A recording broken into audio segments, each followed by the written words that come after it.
The rise of anti-Semitism in America and what can be done. That's the topic of today's Bold and Blunt. I'm your host, Cheryl Chumley, giving you a Christian conservative look at today's news, politics, culture, and events. It's still summertime, but just around the corner is fall, back to school, back to college.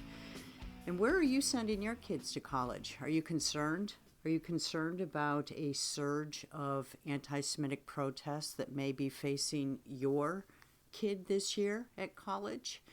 Thankfully, the Donald Trump administration has hit hard back at colleges that have fostered this type of atmosphere, embraced it even, and definitely emboldened it. But that's not to say that these protests that we saw over the last couple of years on college campuses, these very anti-Semitic, very pro-Hamas even type of protests won't go forth. And so where do you send your kids to school that's safe, particularly if you are a Jewish family? Where do you go?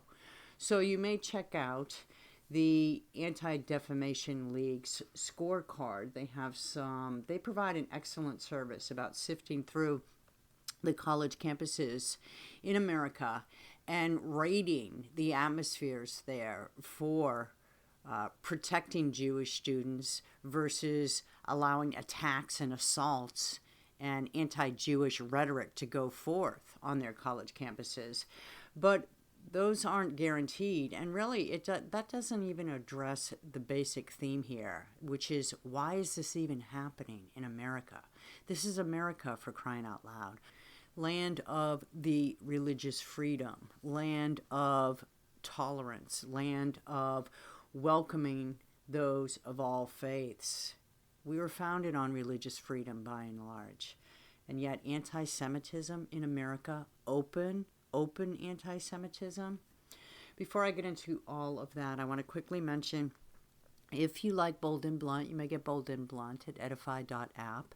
At Real Life Network, that is the faith-based news outreach of Pastor Jack Hibbs's Calvary Chapel, Chino Hills Church in California. I'm getting better at saying that. It's such a tongue twister, but there it is.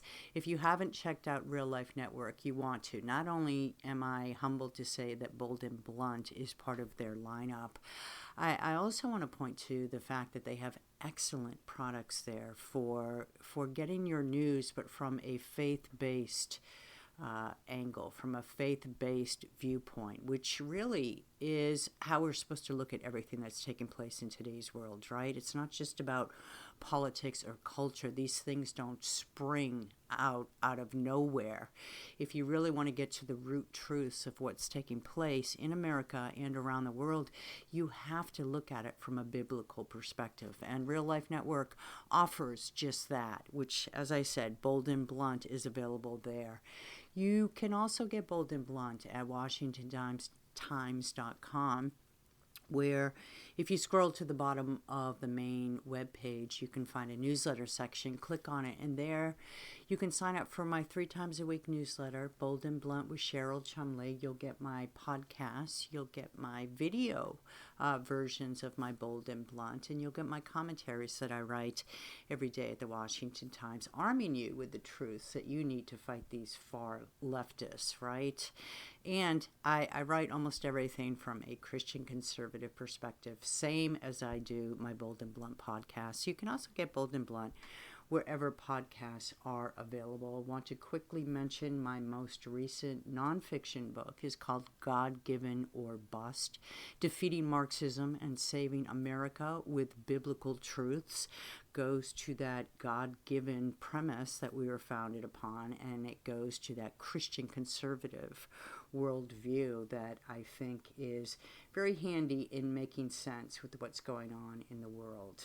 So let's go to adl.org, right? And their most recent scorecard, just glancing down, it's really hard to find a university, a college that scores A on protecting Jewish students. Just reading from the top, American University, B, right? That's in Washington, D.C. Amherst College, well-known college in Massachusetts, B. Appalachian is it Appalachian? No. State University in North Carolina. C. Arizona State University. Here we go. Here's an A. Arizona State University.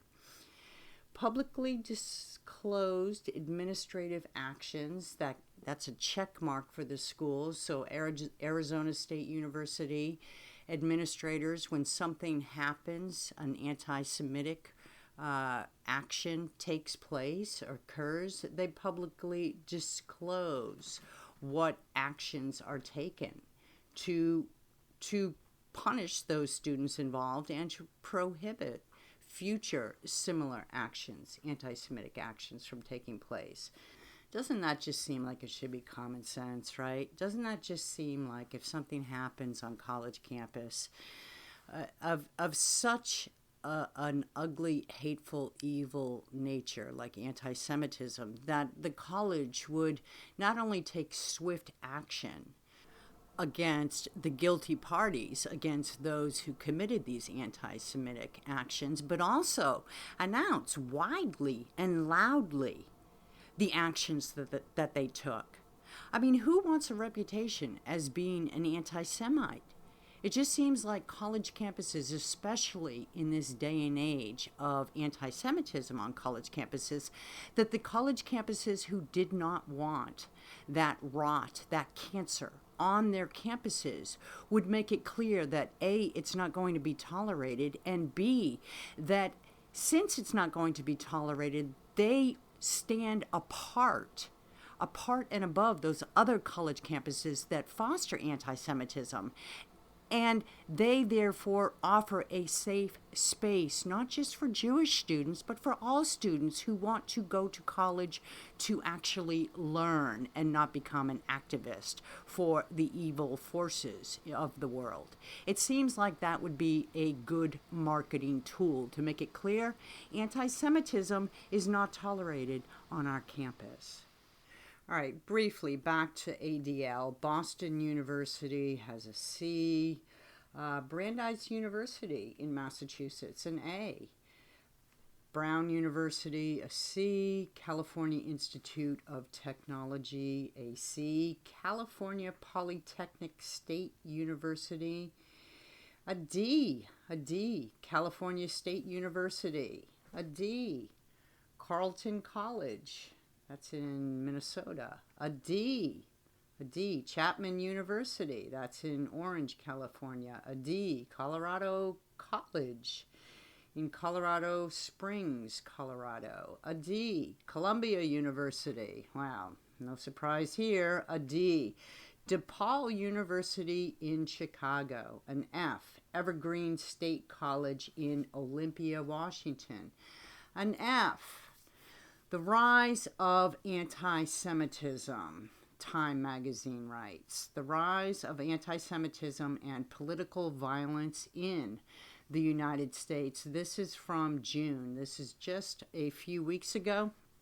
Cases of anti-Semitism and hate crimes toward Jewish Americans have surged in recent years, particularly since the start of the Israel-Hamas war in October 2023. We know this, right? We've seen this. We've seen this firsthand, up close, way too up close and personal in America. The Anti-Defamation League, ADL, that I just cited, reported that in the 3 months following the start of the war, anti-Semitic incidents in the U.S. skyrocketed by 361%.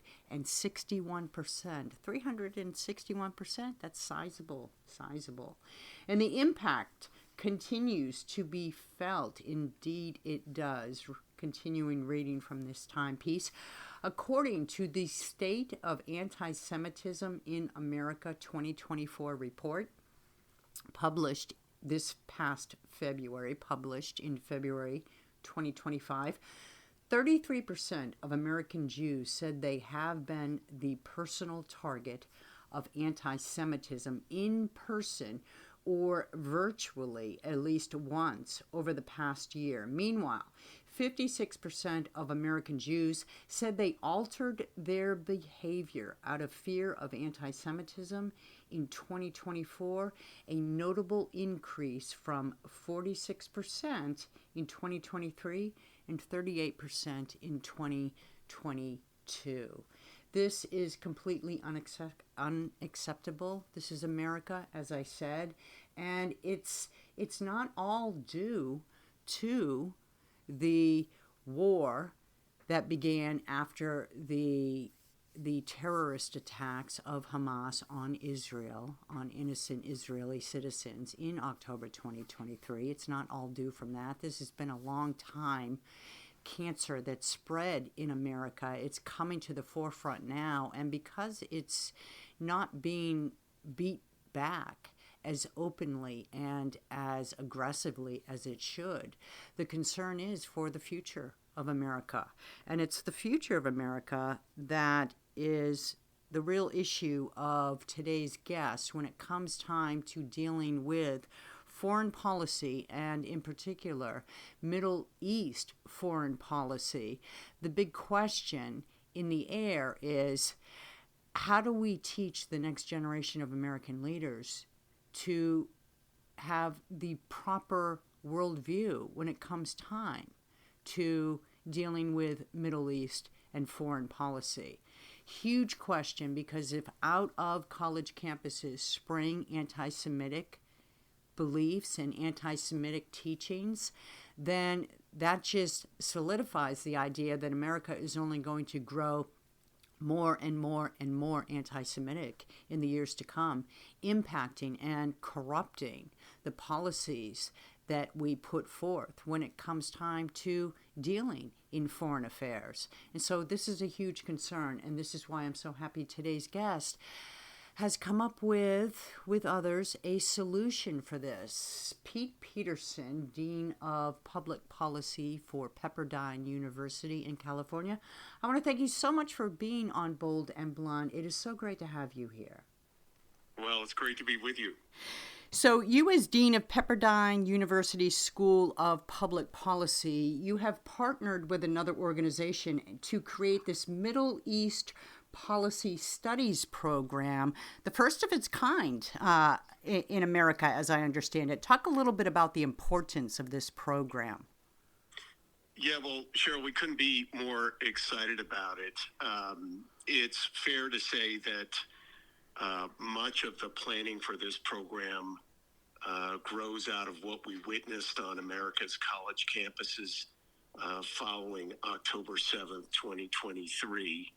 And I think one of the underreported stories of those protests, which of course continue even to this day, is that much of the energy, student engagement, and in some cases even the funding for the protests actually came out of departments and centers of Middle East studies on various college campuses. And so when we saw that, and our friends at the Washington Institute, a think tank based in Washington, D.C., saw this, we began the process of a conversation to try to develop a program that would take a much different approach to the Middle East and preparing people to go serve and work there.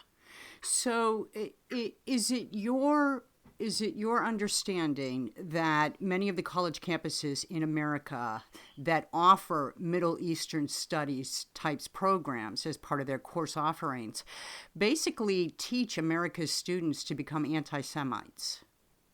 Well, I think it actually happens on two different levels. And again, we saw all of this made manifest in the protests that stretched across the country. First, there definitely is an anti-Israel bias in the vast majority of these programs, and we can talk about why that's developed, but that is certainly one thing. The second level, and we also saw this in the protests, is that there's often an anti-American, or at least an anti-Western bias in many of these programs. And so what we've developed here in this new graduate degree is at once a program that understands the importance of Israel and all the countries in the Middle East, but also understands that America has had and will continue to have a unique and exceptional role in world affairs and in the Middle East specifically. So let's talk about the whys of that, because I think everybody generally is aware that on places of higher learning in America that the professors lean left. But what's going on in Middle East or foreign affairs type policy teaching specifically that leads to the anti-Semitism and anti-West? Yeah, well, I think it springs out of a couple different things, and it's worth noting that this anti-Israel bias, which has bled into an anti-Semitism more broadly, this has been something in the specific field of Middle East studies that commentators have made mention of for decades. Martin Kramer, the great Middle East scholar, wrote a book, Ivory Towers in the Sand, back in 2000 or 2001, in which he remarked that even back then you were able to see this growing ideological capture. But two other things have happened really in the last few years that have really ramped up these biases. First, we're certainly witnessing the broader encroachment of critical studies and this view of the world as being through a perspective of the world being haves and have-nots, oppressor and oppressed. That comes straight out of cultural Marxism and critical studies in many areas. That view has bled into Middle East studies. So you're seeing now Israel, for example, being called the oppressor, or America being called the oppressor, and Palestine or Gaza being the oppressed, and certainly you can extrapolate that across other areas of the region. The second thing has been the dramatic growth in funding coming out of the Middle East for these various Middle East studies programs. If anyone just wants to go look up the names of academic chairs or names of institutes themselves, many of them carry Middle Eastern names, in some cases actually titles of various crown princes and so forth. And so we've definitely seen an increase in funding coming out of the Middle East, which I believe has biased these programs. So this is very exciting, listening to you talk about what this program offers, because it just seems like such a much needed course correction in higher places of learning in America that we've needed for so long. I'm just curious how much of this 2-year studies, 2 years program that you offer delves into biblical texts, right, or religious texts as sort of a teaching tool from how we got from A to B. Well, it certainly is the case that one of the main reasons that Pepperdine University, which is a Christian university, has been so interested in this program is that we firmly believe that the Middle East is the center of the Abrahamic faiths. Mm-hmm. And in that, the discussion of the faith dimension of the region is one that we look forward to having both inside and outside the classroom with speakers. There's a required tour of the Middle East as part of this 2-year program. And so the faith dimension of the region, which again, when you look at the vast majority of these Middle East programs currently, they're either at secular private institutions like a Harvard or Columbia or University of Chicago, or they're at large state-based institutions like a UCLA or a number of others that I could cite. And so we definitely see that as part of the reason why we've been so interested in developing a program for people to serve in this particular reason. And I have to say that we're seeing this reflected in the applications that we've been receiving. There's so many people of faith, Jews, Christians, some Muslims are really showing that because we're going to take that dimension of the region so seriously, that's something that they're very interested in learning more about. Yeah, as well they should be, because I've thought for the longest time that anything that goes on in the Middle East, it's more a religious war than a policy war. And I think the administrations, especially in the White House, that don't recognize that will never address the root problems over there. I couldn't agree more. I do think that if we look back over American engagement in the Middle East over the last several decades, uh, the ability of American policymakers to fully understand the religious dimension of that region is usually what follows a number of very bad decisions. And so, as we look to prepare that next generation of people serving in the State Department, Foreign Service, intelligence agencies, they're definitely going to get a true sense of that, along with the other dimensions of American foreign policy and understanding the business and commercial future of that region as well. So, based on the teachings of this course, when you look at what's going on right now with Israel, I don't know if this is a fair question. If you can answer it, please do. But how would you approach the instruction to students on what's going on with Israel right now?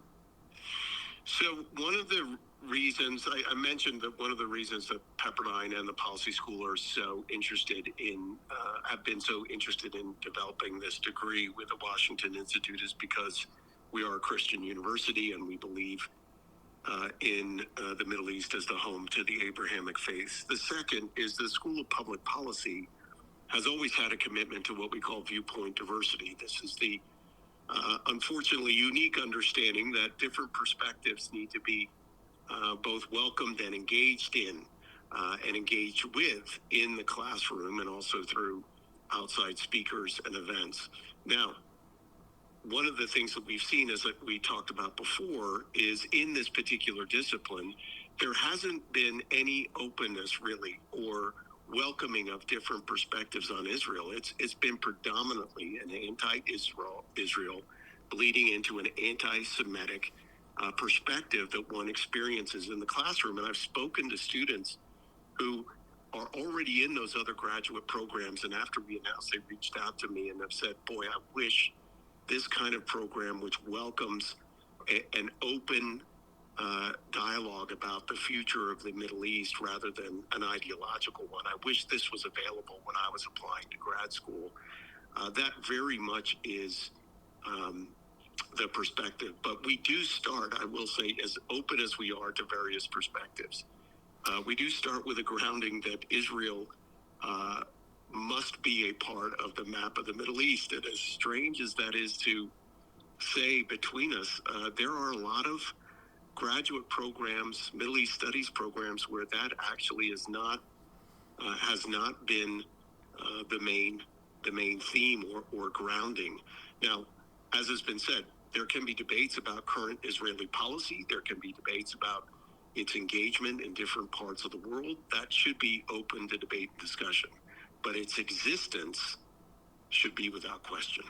Yeah, that really doesn't surprise me, that so many question whether Israel even has a right to exist, because you can see that how it plays out in the political world. But Yes. as another part of that, it seems to me that the talk always turns to a two-state solution as well. And it seems, how do you create a two-state solution with people who just want to eradicate you from the face of the earth? So Yeah, these are very difficult questions, Cheryl.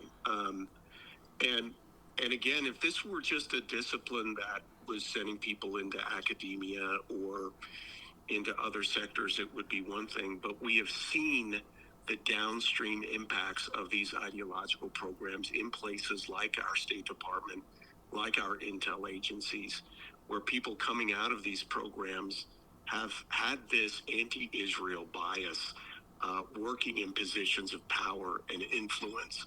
And that really is an important part of this program as well. This is a professional program.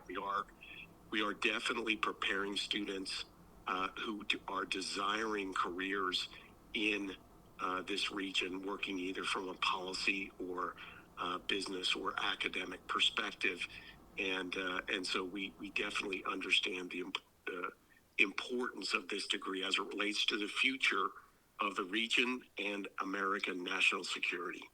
So that is so optimistic how you describe this program and your end game with training those in the next generation of leaders, policy leaders, how to properly implement Middle Eastern policy for America and for the world, for the security of the world. My only question is how to expand on this, right? Are there any other programs out there that you can point to as solid learning, places of learning? If people can't get into your program or, you can't support as many people as you'd like in your program, where else can people go? Well, certainly we have, and again, it's been one of the reasons why we were a natural fit partnering with the Washington Institute. Our Master's of Public Policy degree, which starts here in Southern California, and some of our students can actually finish their studies in Washington, D.C. That certainly is a larger program. We do offer electives in Middle East studies. We definitely offer coursework in national security. So we have already, and for almost 30 years, have been preparing students to go work in national security positions in the State Department. But you're right to say this new degree, we are limiting it to only 25 students. And part of that is because, one, we've made a full scholarship, tuition scholarship commitment to all the students who are entering. And so that's limited our capacity there. But also we believe that this will be an elite program from the day we open our doors. And so when you see some of the students who are currently enrolling in the program, and this Friday actually is our application deadline to the program, that it is a very limited pool. But we do have a second degree program, which is larger, which is our Master of Public Policy degree, which students are also still applying to. Wow, we need to get something like this in the high schools, in the public high schools of America, and soon. In the meanwhile, give your website so people can check out this for themselves, Pete. Sure. The website for the new degree program is publicpolicy.pepperdine.edu. That's the homepage. And if you just scroll down to Master of Middle East Policy Studies, you can click on there and find out much more about the program. Yep, I'm on the website now, and you've got everything up there. It's fascinating stuff, very important. Pete Peterson, I want to thank you so much for being on Bold and Blunt and describing this excellent program. Best of luck with it, because America needs something like this. It's great to know it's out there now. Thank you. Thanks so much, Cheryl. Yeah, I think we have to take this and expand on it, and quickly just look at all the anti-Semitism out there being embraced, not just on college campuses, through the media, not just in America, around the world. I want to thank you for listening. Remind you, if you like Bold and Blunt, you may get Bold and Blunt at Edify.app, at Real Life Network, at WashingtonTimes.com, and of course, wherever podcasts are available. Tune in next time. In the meanwhile, don't forget, stay blunt, stay bold.